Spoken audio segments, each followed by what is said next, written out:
Bonjour à toutes et à tous et bienvenue dans ce nouveau podcast de devenir vidéaste. Donc aujourd'hui nous allons voir le plan en 10 étapes pour vivre de tes créations. Donc le but de ce plan va être de te guider en fait pas à pas dès aujourd'hui. Si tu pars de zéro, tu as envie de vivre de ta passion mais tu sais pas comment, le but ça va être de te donner un guide que tu vas pouvoir suivre plus ou moins à la lettre pour te permettre d'un jour peut-être vivre de tes créations. Donc alors évidemment ce plan c'est moi qui l'ai créé, donc j'ai pas la science infuse, donc je vais peut-être te dire des choses dans un certain ordre qui vont peut-être pas te correspondre à toi ou qui vont peut-être pas répondre à tes besoins. Mais en fait c'est pas très grave parce que le but c'est de l'adapter en fonction de ce que toi tu as envie de faire, mais aussi en fonction de l'étape où toi tu en es, parce que voilà, on part pas tous avec le même bagage, pas tous avec le même niveau, pas tous avec les mêmes idées en tête, donc voilà. Le but, ça va vraiment être de l'adapter en fonction de toi et de tes envies. Donc aujourd'hui, on va vraiment voir les 10 étapes pour te permettre de te lancer. Et dans les prochains podcasts, je vais détailler chacune des étapes. Donc en fait, là, je vais les énoncer, mais on va pas forcément aller en profondeur dans chacune. Donc voilà, si tu as envie de découvrir chaque étape vraiment dans le détail, je t'invite à suivre les prochains podcasts qui vont arriver. Donc pour le moment, je ne sais pas trop encore quelle cadence je vais adopter, mais je pense que je vais être à peu près autour d'un podcast par semaine. Donc voilà, n'hésite pas à t'abonner et à suivre tous les podcasts qui sortent, si toi aussi un jour, tu as envie de te lancer. Donc la première étape, ça va être de définir ou du moins de clarifier ton pourquoi. Finalement, pourquoi tu veux vivre de ta passion ? Pourquoi tu veux faire ça ? C'est quoi ton objectif derrière ? C'est de pouvoir faire quelque chose qui a du sens pour toi, de te lever chaque matin en ayant quelque chose qui te tient vraiment à cœur. Est-ce que c'est peut-être d'avoir plus de temps, du moins de gérer ton temps comme tu le veux et de plus travailler pour quelqu'un, donc de vraiment créer tes journées comme bon te semble et d'adapter après en fonction de tout le reste que tu as envie de faire. En fait, ça va être à toi de te poser ces questions en te disant mais finalement pourquoi j'ai vraiment envie de faire ça ? D'où vient mon envie et qu'est-ce qui me pousse, ou du moins qu'est-ce qui va me pousser plus tard à m'investir à 100%. Ou tu peux aussi te poser la question, qu'est-ce qui me repousse dans ma vie aujourd'hui ou dans un système dans lequel je vais rentrer peut-être. Pourquoi j'ai envie d'autre chose ? Voilà, qu'est-ce que j'ai envie de différent et comment je vais pouvoir faire en sorte de mettre des choses en place pour que ce soit différent. Et après, à travers ton pourquoi, une fois que tu auras vraiment trouvé la motivation qui t'anime, en fait, ça va être beaucoup plus facile de dégager potentiellement une niche qui peut t'intéresser. Que ce soit le mariage, la publicité, le documentaire. Voilà. Imaginons que toi, ce qui t'anime, c'est vraiment de faire progresser une cause, de faire connaître une cause et d'aider en fait à ta manière le monde comme ça. Donc peut-être que le documentaire va être quelque chose qui va peut-être plus t'intéresser que faire du packshot par exemple. Parce que effectivement, ça répond à ton pourquoi je veux faire évoluer les choses, je veux faire évoluer la société, la situation. Donc je vais pouvoir amener ma pierre à l'édifice en créant des documentaires. Alors évidemment, et surtout au début, c'est pas essentiel de se fermer uniquement sur un secteur ou uniquement sur un type de vidéo. L'idée, c'est vraiment de voir toi ce qui te plaît et vraiment ton objectif final en fait. Et ça aussi, ça va te permettre pour la suite, ce qui va être très important, de te fixer des KPI, des indicateurs clés de performance. C'est de te dire à l'avenir, ok, mon objectif c'est de faire ça. Je sais pas, mon objectif ça serait par exemple de faire un documentaire de 52 minutes. À ce moment, je pourrais me dire, ça y est, j'ai réussi à vivre de ma passion. Et c'est pour ça que ce moment est hyper important pour réussir à se fixer des échéances, des limites de temps, mais aussi des échéances de projet en fait, tout simplement. En fait, ça va vraiment être une sorte d'échelle dans ta progression et c'est hyper important pour que juste à certains moments tu puisses te retourner un petit peu et te dire ouais, j'ai quand même fait déjà tout ça. Mes objectifs de départ c'était peut-être de gagner mes premiers euros avec la vidéo et aujourd'hui j'ai fait tant de milliers de chiffres d'affaires. Donc voilà, ça te permet d'apprécier d'autant plus ta réussite. La deuxième étape, c'est l'une des plus importantes, ça va être de te former. Évidemment, tu pars du principe que les gens vont te payer pour un service, donc déjà il faut que tu sois meilleur qu'eux pour le faire, ce qui est quand même la base, et au-delà de ça, il faut que tu arrives à te démarquer de toutes les personnes qui proposent les mêmes choses que toi. Ça va être super important. Donc en fait, pour ça, il y a deux moyens de procéder. La première, c'est de passer par des contenus ou par des éléments gratuits. Donc ça peut être vraiment bien dans un premier temps plus pour découvrir, répondre à beaucoup de questions que tu te poses aussi, parce que la plupart des débutants se posent globalement les mêmes questions. Et grâce à Internet, on trouve littéralement toutes les réponses. Donc ça permet vraiment, dans un premier temps en tout cas, de découvrir beaucoup de choses et surtout d'accéder à plein de personnes différentes. Ce qui va vraiment t'aider en termes de pédagogie. Parce que peut-être que voilà, tu peux piocher un petit peu partout en fait. Et c'est ça qui est hyper intéressant avec le contenu gratuit. C'est qu'en fait, tu peux taper un petit peu chez tous les créateurs. En plus, si tu as la chance de pouvoir parler anglais, espagnol ou que sais-je, ça te permet d'aller chercher dans d'autres pays. Ce qui pour le coup est vraiment hyper cool. Ça te permet encore de toucher encore plus de choses. Le seul souci, c'est que ça va un petit peu manquer d'ordre et d'organisation. Justement, il y a peu de contenu comme je suis en train de te faire là, où il y a un plan précis avec des étapes à suivre. Le souci, c'est que tu vas être perdu dans une masse de contenu, et étant donné que tu es débutant, tu vas pas vraiment savoir ce qui est important pour toi, et surtout là où tu en es en fait, à quel moment tu es dans ton apprentissage. Donc ce qui fait que tu vas te retrouver à consommer du contenu sur des choses qui sont certes importantes, certes intéressantes, mais qui en fait aujourd'hui te servent à rien. Si tu viens de commencer la vidéo, que tu es en train de découvrir le mode manuel et que tu commences à regarder une vidéo sur de l'étalonnage de log sur une RAID, je pense pas que ce soit hyper utile. Alors forcément ça va être hyper intéressant, tu vas apprendre des trucs, tu vas te rappeler de plein de trucs, et ça c'est vraiment génial, on peut pas le nier, mais est-ce que c'est forcément le bon moment pour écouter ça ? Pas forcément en fait, parce que tu vas pas réussir à le process, t'as pas forcément toutes les connaissances qu'il faut avoir pour comprendre ça. Donc forcément ça va être utile, tu vas apprendre des choses, mais en fait tu apprends des choses forcément parce que tu es au début, donc tu ne peux qu'apprendre, mais c'est pas forcément le top. Donc en fait voilà, le souci c'est que tu vas te perdre un peu dans une énorme masse, et que le risque c'est que tu consommes, mais que derrière tu n'arrives pas vraiment à capitaliser sur tout le contenu que tu vas consommer.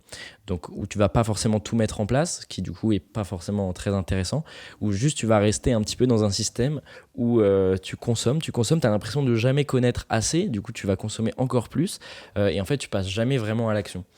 Et pour autant, c'est dans ce passage à l'action où tu vas vraiment prendre en compétence. Mais voilà, par contre, derrière, l'avantage, c'est que évidemment, ça va être gratuit. Donc évidemment, gratuit à quel prix, mais à aucun moment, tu auras besoin de payer plusieurs milliers d'euros sur YouTube pour consommer du contenu. Donc pour moi, dans un premier temps, et même après par la suite, évidemment, ça va être hyper bénéfique.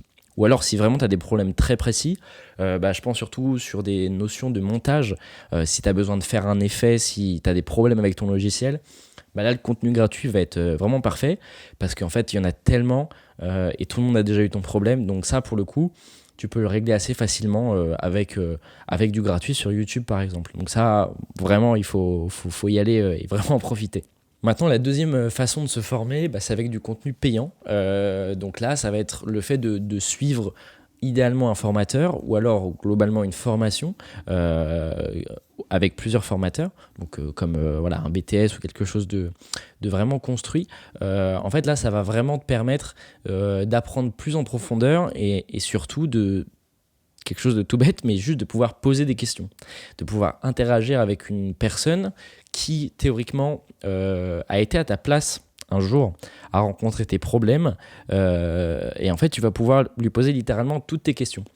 Et lui, étant donné que il a conscience du moment où tu en es dans ta progression, il va pouvoir s'adapter à toi et te dire, ok, aujourd'hui tu en es ici, donc l'idée c'est de pouvoir vraiment évoluer sur cette manière. Donc là, on va te donner tout le contenu dont tu as vraiment besoin aujourd'hui, et on va t'aider sur le long terme pour réussir à te développer. Donc ça, c'est hyper important, et ça, pour le coup, on peut en retrouver littéralement sur tous les panels de ton processus entrepreneurial, en fait, que ce soit sur comment te lancer, sur la partie créative, vraiment purement création, comment faire des vidéos, comment tourner, comment monter, comment éclairer une scène, comment écrire une vidéo. Donc ça, vraiment, dis-toi qu'il y a forcément une formation payante pour une chose dont tu as besoin. Donc l'avantage, c'est que ça va te faire gagner du temps, parce qu'en fait, il va y avoir directement quelque chose de construit qu'on va te donner littéralement. Donc après, évidemment, toujours à faire attention à qui on achète la formation, que ce soit des gens de confiance, mais au-delà de ça, que ce soit une personne dont on souhaite les résultats, où on se dit, bah voilà, ce mec, genre, il fait de la vidéo depuis tant d'années, il a fait tel projet, moi j'aimerais bien être à sa place et les faire potentiellement un jour, donc en fait, je suis prêt à payer pour accéder potentiellement aux résultats. Donc voilà, avec évidemment nos skills qu'on a aujourd'hui, mais c'est un peu ce truc-là en fait, se dire ok, je suis prêt à payer quelqu'un parce que théoriquement j'ai envie d'accéder à là où il en est aujourd'hui et d'avoir un petit peu ce gain de temps. Donc ça c'est aussi, et ça c'est clairement le panel le plus important avec la formation payante, c'est le fait de gagner du temps, d'aller directement à l'essentiel et de se concentrer sur uniquement les choses dont on a besoin. Donc la troisième étape pour se lancer, bah, ça va être d'investir dans du matériel. Évidemment, pour faire des vidéos, c'est quand même beaucoup mieux d'avoir une caméra. Donc voilà, ça va être la première phase d'investissement pécunier, j'entends, pour le moment, sauf si tu as déjà opté pour une formation payante, une formation en ligne. Mais voilà, ça va être le moment un petit peu d'investir en soi et en son matos pour vraiment réussir à avoir la meilleure qualité possible. Donc moi, mon conseil, c'est vraiment de commencer petit. Ça va pas être d'investir 10 000 euros directement alors que tu sais pas comment marche un appareil. Non, au contraire, vas-y étape par étape. En fait, globalement, tu n'as pas besoin de grand-chose au début pour faire de la vidéo. Qu'on se le dise, tu as clairement besoin d'une caméra, d'un objectif, d'un trépied et d'un micro. À partir du moment où tu as ce starter pack-là, tu peux évidemment l'agrémenter de quelques outils en cas de besoin, un stabilisateur par exemple, si tu fais des vidéos en mouvement ou des vidéos pour du sport, etc. Ça peut être intéressant. Mais en fait, tu en trouves aujourd'hui à des prix très très abordables. Mais ça va être de premièrement investir dans du matériel que tu n'as pas peur de sortir. Alors c'est quelque chose de très bête, mais moi je sais qu'au début, même si c'était pas du matériel onéreux, mais je l'ai acheté jeune et ça représentait un gros investissement pour moi. C'est bête, mais j'avais peur de sortir mon appareil.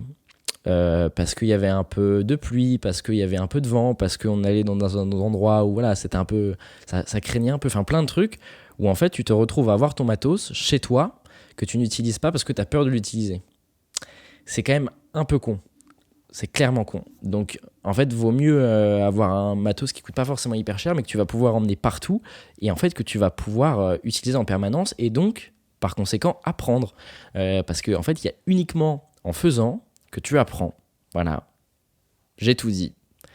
C'est pas plus compliqué que ça en fait, mais juste il faut faire, au début en tout cas, faire des vidéos de tout et n'importe quoi. Tu viens d'acheter ta caméra, et ben écoute, prends-la et fais une vidéo sur les arbres.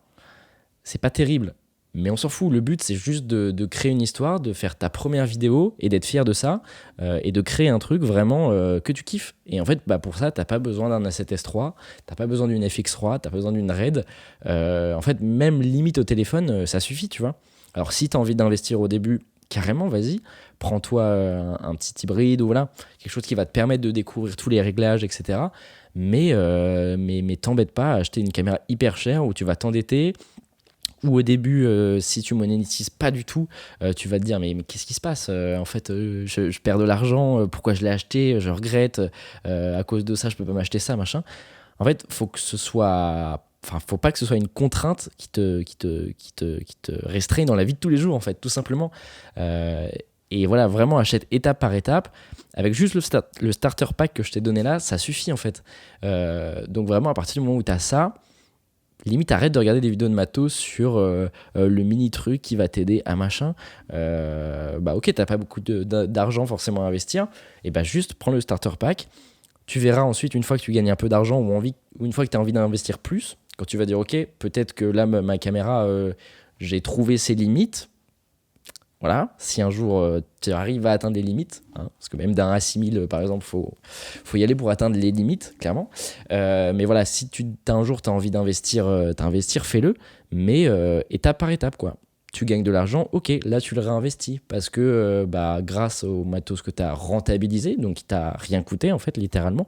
Au contraire, parce que tu as même appris grâce à lui, tu as fait tes premières prestats, etc. Donc tu as clairement rentabilisé. Là, tu peux investir sur une deuxième caméra par exemple, ou sur une caméra qui va être plus performante en basse lumière, parce que tu t'es rendu compte avec l'expérience que tu faisais des mariages. Donc mariage, il y a toute une partie où en fait tu es dans une salle où il fait nuit, où la lumière est pourrie, donc il te faut une bonne montée en ISO. Voilà. Mais en fait, ça, tu le sais parce que tu as rencontré ce problème. Si tu fais des vidéos en plein soleil, enfin, si tu fais des vidéos de ski, par exemple, uniquement, en fait, la montée en ISO, tu t'en fous, en fait, parce qu'avec la réverbération de la neige, il y a tout le temps un niveau de luminosité qui est hyper haut. Donc, en fait, tu t'en fous. Donc, acheter une caméra hyper performante en basse lumière alors que tu fais que des vidéos de ski, ça servait à rien, quoi. Donc, tu as cramé de la thune pour rien. Donc, voilà. Pour moi, c'est hyper important d'acheter aux besoins en fait ou aux problèmes en fait. C'est-à-dire, ok, ça j'ai un problème, ça marche pas comme je veux, donc je le résous avec une caméra qui va avoir cette option là, quoi. Mais du coup voilà, de réussir à faire un petit peu juste votre petit sac photo au début avec le strict minimum, mais où vous pouvez vraiment tout emmener à chaque fois facilement et sortir comme ça et tester un peu tout, et surtout matériel que vous connaîtrez par cœur, parce que ça c'est juste trop important. Ça sert à rien d'avoir 3 boîtiers de marques différentes si tu sais pas comment ils marchent, quoi. Enfin, ça n'a aucun intérêt. Donc juste passe du temps sur ton matos, connais-le par cœur, apprends à l'utiliser les yeux fermés. Littéralement, c'est pas une blague. Genre, ça c'est un très bon test par exemple. Pour savoir si tu connais bien ton matos, tu l'utilises littéralement les yeux fermés. Littéralement. Genre là, tu te dis, ok, là je voudrais monter les ISO, après j'aimerais bien changer le profil d'image, et après tac. Donc tu te l'écris, machin, et là tu essayes de le faire, les yeux fermés. Bon là j'ai les yeux ouverts, mais t'as compris. Et juste tu fais le truc. Et là, si t'arrives à faire ton objectif les yeux fermés, là t'es un crack, et là tu connais ton matos. Tout simplement. Enfin bref, petit aparté. Mais du coup, voilà, j'ai un peu tout dit par rapport au matos. Ça reste hyper important. Attention, c'est compliqué de vendre des premières prestats quand t'as un iPhone 12, très clairement. Et encore, ça dépend de ce que tu fais.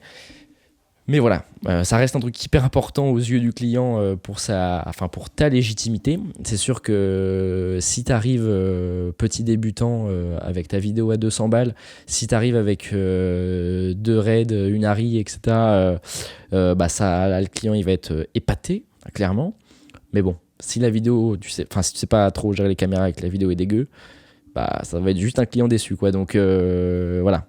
C'est le risque aussi, hein, quand on arrive avec beaucoup de matos, c'est des trucs... et quand on en vante le mérite aussi, hein, si vous êtes le genre de personne où vous êtes fier à votre client de dire « Ok, moi j'ai 15 000 euros de matos, etc. » Le mec s'attend à un résultat de 15 000 euros de matos. Hein. Donc attention aussi de ne pas le décevoir d'une certaine manière comme ça.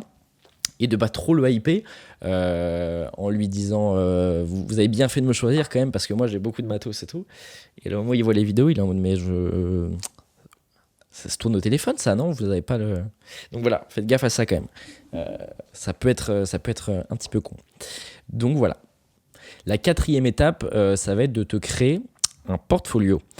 Donc pour ça, plusieurs possibilités. Soit tu as déjà eu des vrais clients, auquel cas tu peux mettre dedans tes prestations que tu as déjà réalisées et les vidéos que tu as déjà fait pour d'autres clients. Donc, qui vont t'aider ensuite pour contacter d'autres clients, pour démarcher d'autres personnes, pour leur monter. Ça va vraiment être ta carte de visite, en fait. Ou alors, tu n'as jamais eu de projet client et tu vas faire des fake projets clients. Donc, globalement, ça ne change pas grand-chose, si ce n'est le fait que tu n'as pas vraiment de clients. Donc, tu n'as pas de personne avec qui tu fais toute la relation client. Donc, ce qui va quand même être relativement différent, mais les résultats finaux ne se verra pas forcément. Et donc voilà, donc encore une fois ça va être en fonction de ce que tu as envie de faire plus tard, donc tu vas t'adapter ainsi. Si toi ce qui vraiment, je sais pas, par exemple tu as envie de faire du packshot, tout simplement prends je sais pas, si tu as une belle montre, si tu as un bel objet chez toi, et entraîne-toi tout simplement. Et en soi que les gens aient conscience que ce soit vraiment Rolex ou que ce soit la Rolex de ton père, Alors évidemment, ça change quand même, mais ça peut être une très bonne carte de visite pour contacter par la suite d'autres marques plus petites en leur disant voilà, j'ai réalisé ça. Donc sans leur mentir, dire, j'ai travaillé avec Rolex, etc. Parce que ça, c'est du mensonge, et le mensonge, c'est pas bien. Mais voilà, vous pouvez tout simplement leur dire voici une production que j'ai réalisée, sans préciser pour Rolex, mais juste vous dites ça. Et voilà, ça sert d'exemple. Donc ça marche pour littéralement tous les types de vidéos. Si vous avez envie de faire du documentaire, si vous avez envie de faire du mariage, tout simplement, vous pouvez le faire avec tout. Donc vous pouvez construire votre portfolio de cette manière-là. Après, ce qui est important qu'il soit dans le portfolio, ça va être évidemment tous vos exemples de ce que vous avez fait. Après, c'est quand même cool pour moi d'avoir une présentation. Enfin, je vais peut-être enfoncer une porte ouverte, mais pour autant, il n'y a quasiment aucun vidéaste qui le fait. Mais juste, on est vidéaste quand même. Donc notre métier, c'est de filmer des gens. Théoriquement, on a quand même conscience de l'intérêt de la vidéo et le but. Donc juste, fais une vidéo, un peu comme je suis en train de te faire là, mais juste une vidéo de présentation. Et en fait, même, ça peut te servir d'exemple pour un client, en fait. De juste te faire une vidéo de présentation, mais de toi. Voilà. Grosse idée. Pour moi, c'est vraiment la base, quoi. Tout simplement, même juste soit pour s'entraîner.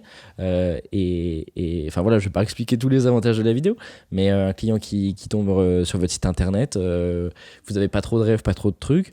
Première vidéo, il vous voit parler, expliquer un peu votre truc. Putain, il a l'air cool, il parle bien, il a l'air gentil, il a un bon smile, bonne pêche, le montage est cool, voilà. Donc déjà, premier bon truc d'influence, quoi. Et après, il voit vos autres contenus et potentiellement, ça l'intéresse. Voilà, petit aparté. Pour moi, c'est hyper important de faire ça. Même pour vous, en fait, ça vous fait un test en plus. Donc, pourquoi ne pas le faire? Donc voilà, c'est juste comme ça. Et après, pour le construire, c'est un peu en fonction de vos compétences et du niveau que vous avez. Mais en fait, avec WordPress, Wix, tous les outils qui sont à notre disposition aujourd'hui, on peut créer des trucs très très cool avec des résultats de fou sans être un crack en code, tout simplement. Donc ça, vous pouvez le faire vous-même si vous aimez bien. Sinon, si vous connaissez quelqu'un, vous pouvez le faire. Ou encore, si vous avez envie d'investir, prenez un webmaster et faites un vrai site web. Voilà, tout simplement. C'est ces trois possibilités-là. Donc après, à vous de faire comme vous voulez, bien sûr. Donc la 6e étape, ça va être de définir, de créer tes premières offres. Donc pour ça, la première étape, ça va être de faire un benchmark, donc de regarder un petit peu les concurrents qui proposent, enfin pas les concurrents, mais les personnes qui font les mêmes choses que toi, enfin les mêmes choses que tu as envie de faire, et de regarder qu'est-ce qu'ils proposent, comment ils le font déjà, qu'est-ce qu'ils proposent et s'il y a les tarifs, à quel tarif ils le font. Déjà, ça va te permettre un peu de comprendre comment est constitué le marché et comment ça se passe. Et aussi voir potentiellement s'il y a de la demande. Parce que évidemment, si tu trouves aucune personne qui réalise ton offre, soit tu es un génie, soit les gens s'en foutent. Update, il y a plus de chances que ce soit la deuxième option. Mais tout est possible. Mais du coup, voilà, juste sois curieux, cherche, regarde ce qui se fait, regarde ce que tu trouves cool. Ça va aussi te donner des idées, toi, pour la suite, en fait, pour créer une formule encore plus cool, une offre encore plus cool, en fonction de ce que tu auras vu un petit peu sur les sites des autres personnes. Et ça, il faut clairement t'en inspirer. C'est hyper important. Donc voilà, étudie un peu le marché des deux côtés, que ce soit les prestataires, mais aussi les clients. Donc en fait, pour ça, tout simplement, juste pose des questions. En fait, si t'as... Enfin voilà, n'hésite pas à appeler les entreprises, à leur poser des questions, à leur dire, ok, je sais pas, est-ce que vous avez des besoins en vidéo? Oui, non.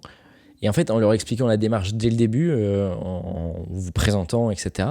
Et en fait, juste imaginons que le client est intéressé, en fait, ça va potentiellement vous faire un prospect par la suite. Donc dans tous les cas, c'est intéressant en fait. Parce que le but, c'est vraiment de répondre à plein de questions que vous avez, auxquelles vous ne pourrez jamais répondre, parce que vous n'êtes pas dans la situation des entreprises, en l'occurrence. Donc, en fait, la seule solution, c'est de le demander. Voilà. Et n'ayez pas peur d'appeler, d'aller les voir directement, etc. Les gens, globalement, sont très ouverts et très contents de pouvoir vous aider à leur manière. Donc, vraiment, ne soyez pas inquiets de ça. Au contraire. Donc, la 7e étape, ça va être de chercher tes premiers clients. Donc en fait pour ça, le plus simple dans un premier temps, ça va être d'en parler à tout le monde autour de toi, donc ton réseau le plus proche, tes amis, ta famille, vraiment tout le monde. En fait, tout le monde doit être au courant de ce que tu veux faire aujourd'hui, tout simplement. Parce que eux aussi ont un réseau que toi tu n'as pas et où ça peut t'aider par la suite. Donc déjà, apprends à expliquer, ça commence très mal, apprends à expliquer clairement ce que tu fais et ce que tu veux. Donc ça, c'est, si tu veux faire des recherches là-dessus, ça s'appelle un pitch elevator, de rien pour l'accent, elevator comme un ascenseur. En fait, ça va être le fait de te présenter hyper brièvement à un inconnu dans la rue, par exemple, tu vois. Qui puisse te caractériser hyper rapidement. En fait, il faut juste être clair parce que sinon les gens vont pas comprendre ce que tu fais. Putain, c'est terrible, je parle très mal français. Ce que tu fais, et du coup, ils vont pas réussir à t'aider en fait. Ils vont pas réussir à présenter ce que tu fais à leurs potes, ou si un jour il y a un de leurs potes qui leur dit putain, c'est marrant, j'ai besoin de quelqu'un pour faire des vidéos de mariage, et qu'ils ont pas du tout compris que tu faisais ça.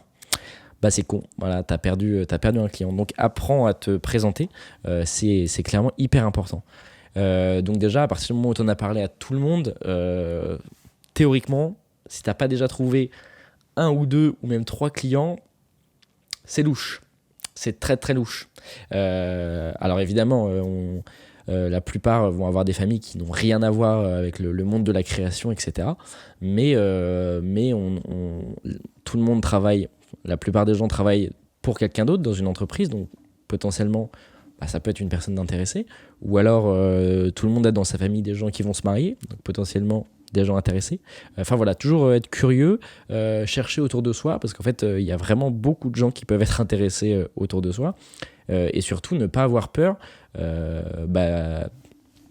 d'oser, quoi, tout simplement, d'envoyer un message, d'appeler, d'aller voir directement la personne, de lui proposer, d'aller dans un magasin, de lui dire bonjour, etc., de faire votre pitch finalement, et juste voilà, allez-y.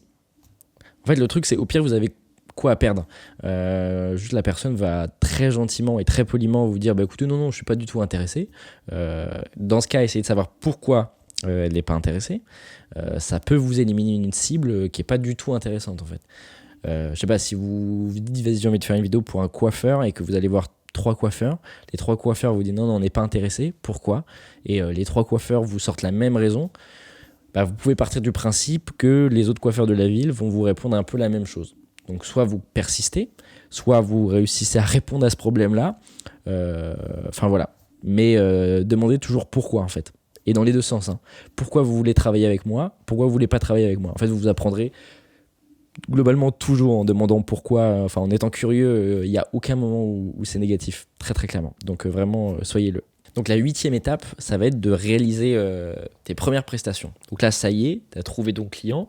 Donc la plupart du temps, théoriquement par bouche à oreille ou par réseau. Enfin voilà, soit tu connais directement la personne, soit tu connais une personne qui la connaît assez bien. Généralement, c'est comme ça que ça se passe, mais voilà, ça peut être différent évidemment.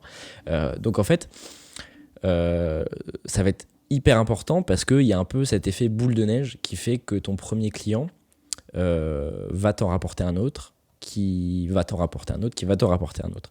Donc d'où l'important, même si au début ton premier client ça va pas être parfait, de toi donner ton maximum et de surtout faire en sorte de surdélivrer en fait, de lui promettre encore plus que ce qu'il attendait. Et ça, c'est pas forcément en quantité de contenu, hein. On pense tout de suite à ça en fait, surdélivrer, dire ok, je lui vends une vidéo et en fait je lui en donne 3.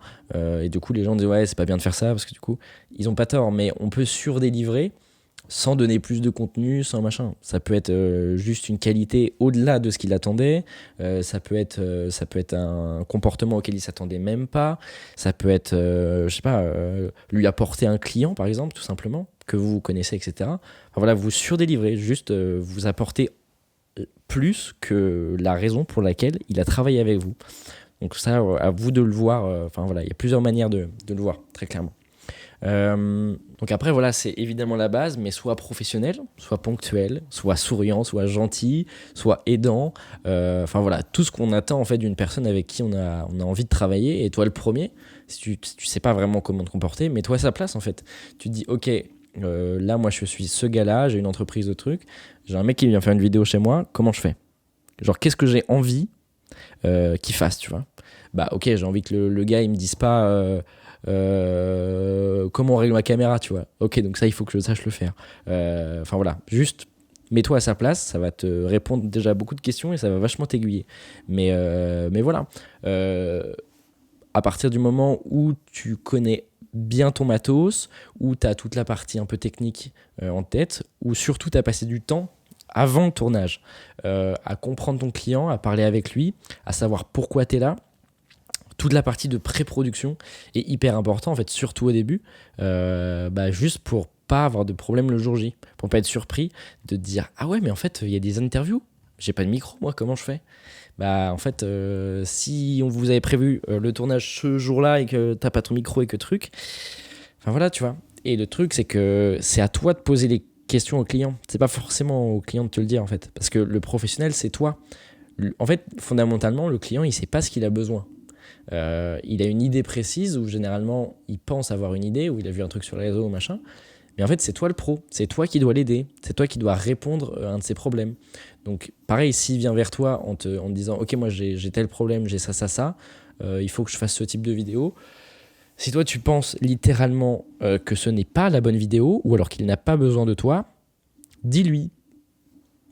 Peut-être que tu perds un client, mais juste vaut mieux ça que le mec investisse dans ta vidéo, que toi tu savais très bien que ça n'allait pas marcher et que la vidéo flop. Bah en fait ça fait un client déçu et toi tu le savais depuis le départ. Donc vraiment n'hésite pas à te confronter à lui.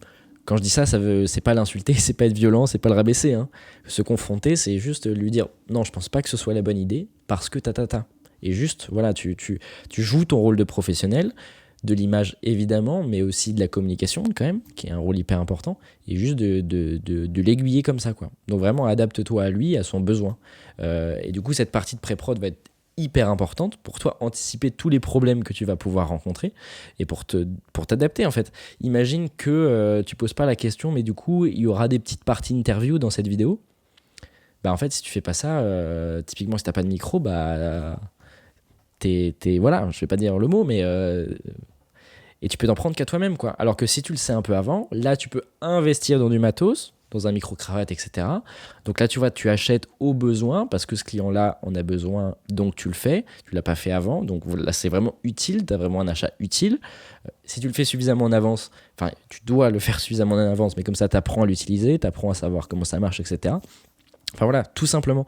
Mais juste fais les choses bien et n'arrive pas le jour J chez ton client un peu avec ta bite et ton couteau et juste en étant en mode bon bah qu'est-ce qu'on fait quoi, comment ça se passe, on se met où, non, faut que tu sois au courant de tout à 100%. Et même si c'est une vidéo hyper simple, mais juste pose des questions hyper simples dans ce cas, tout simplement. Mais juste que tu sois pas surpris le jour J quoi.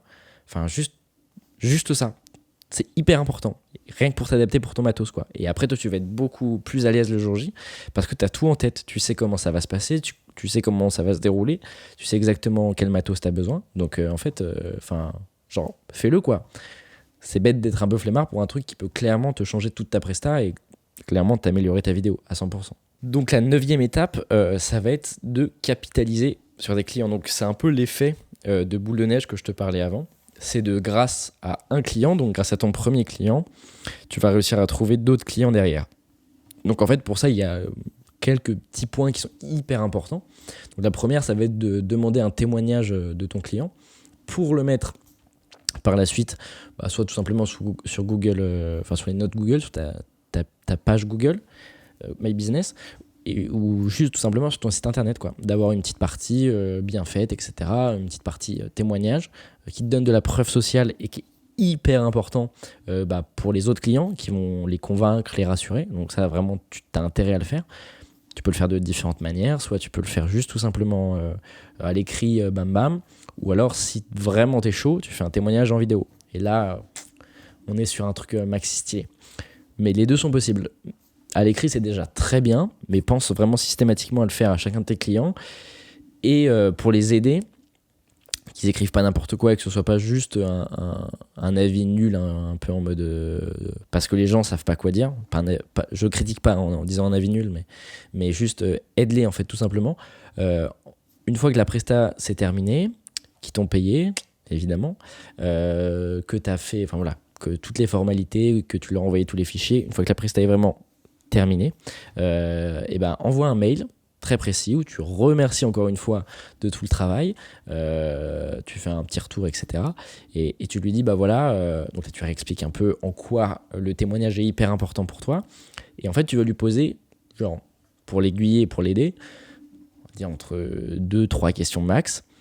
Et tu lui dis, bah tenez, si vous savez pas trop quoi dire, bah répondez à ces 3 questions.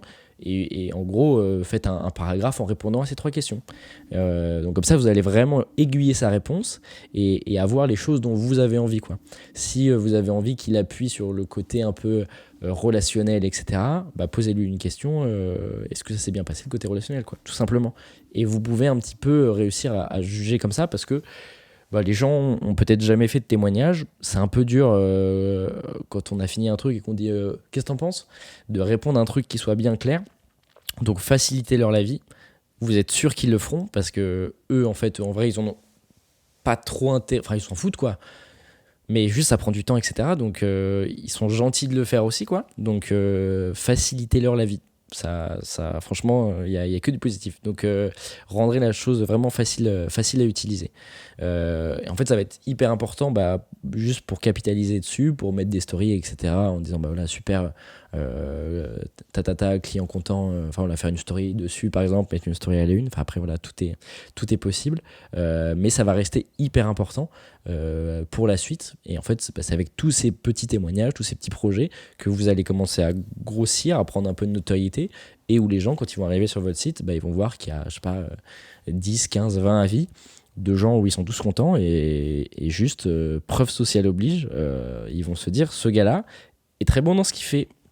Et c'est vrai, objectivement, mais si vous demandez jamais de témoignage et vous le faites jamais, bah, ils se diront pas ça ou différemment. Mais c'est un peu dommage, donc faites-le. Et donc la 10e étape, c'est d'itérer, d'adapter et de recommencer. En fait, clairement, pour moi, le plus important, c'est vraiment d'être acteur, d'être actif, d'essayer des choses en permanence, de recommencer, d'adapter, et juste de jamais rester statique, en fait. Parce que si tu restes statique, bah, les choses vont peut-être bouger autour de toi, parce que tu as été actif avant et du coup elles bougent aujourd'hui. Mais en fait, ça va être tellement plus intéressant si tu testes des trucs. Et en fait, toujours pareil, au fond, qu'est-ce que tu as à perdre, quoi ? Qu'est-ce que tu risques vraiment ? C'est toujours le truc. Enfin, dis-toi toujours ça. Qu'est-ce que je risque ? Qu'est-ce que je risque si j'envoie ce mail ? Qu'ils te répondent pas. C'est à peu près le seul risque. Donc, en vrai, ça dépend en partie que de toi, quoi. Mais juste teste, recommence, fais des tests et sois actif. Ça payera forcément un moment. Peut-être pas comme tu le penses, peut-être pas au moment où tu le penses, mais dis-toi que si tu fais un truc, t'as forcément un résultat. Donc à partir de ce moment, bouge-toi et fais-le. Eh bien écoute, merci beaucoup d'avoir écouté ce podcast. J'espère qu'il t'a plu, qu'il t'a intéressé, que t'as appris des choses. Donc voilà, donc dans les prochains podcasts, on va revenir plus en détail dans chacune des étapes. Donc je vais vraiment te donner des tips beaucoup plus concrets. Bon, je pensais quand même pas aller autant dans le détail aujourd'hui, mais bon, là, je t'ai donné plein de valeurs, donc à toi d'en tirer profit et que ça te soit utile, tout simplement.